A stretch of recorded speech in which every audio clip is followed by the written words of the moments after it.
Deborah Butterfield, a noted American sculptor, first gained wide recognition in the late 1970s.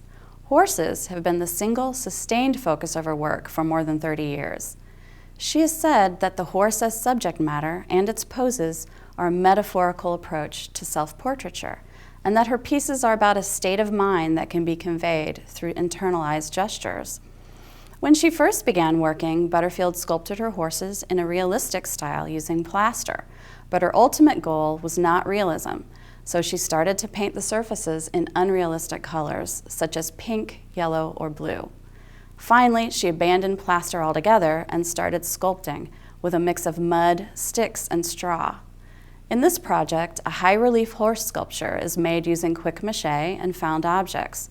A collaged board or canvas creates the perfect environment for viewing the sculpture.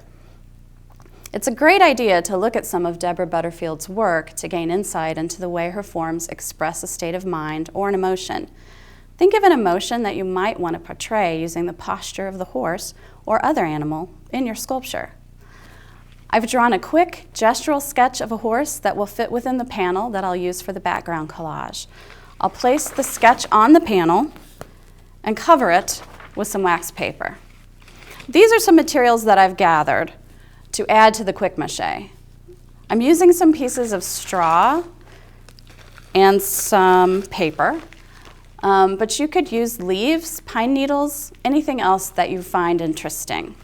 Next, I'll place about 2 cups of mâché into the 1 cup of objects into a Ziploc bag.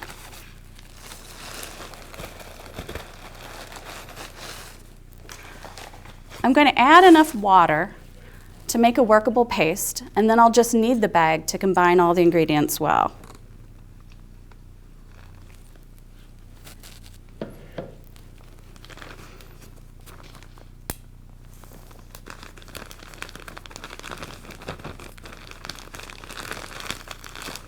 Now, using my sketch as a guide, I'll start building the sculpture on top of the wax paper. As I start forming the horse, I may decide to add additional sticks or other materials to give it structure. Younger students could even add chenille stems. Just be sure to anchor each addition with a little piece of the fast mâché mix.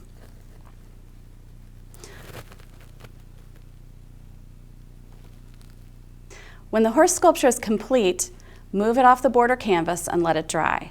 It might be necessary to turn it over occasionally to dry the back, and a fan will help speed the process. While the sculpture is drying, create a collaged background using acrylic paints and various papers. This mâché paper makes a perfect fence row. This one looks like straw bedding to me. As an option, Mod Podge coats the collage papers well and creates a cohesive surface.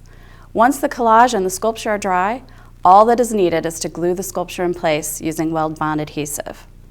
If you'd like to give this lesson plan a try, please visit Blick.com for complete instructions, teaching standards, and materials.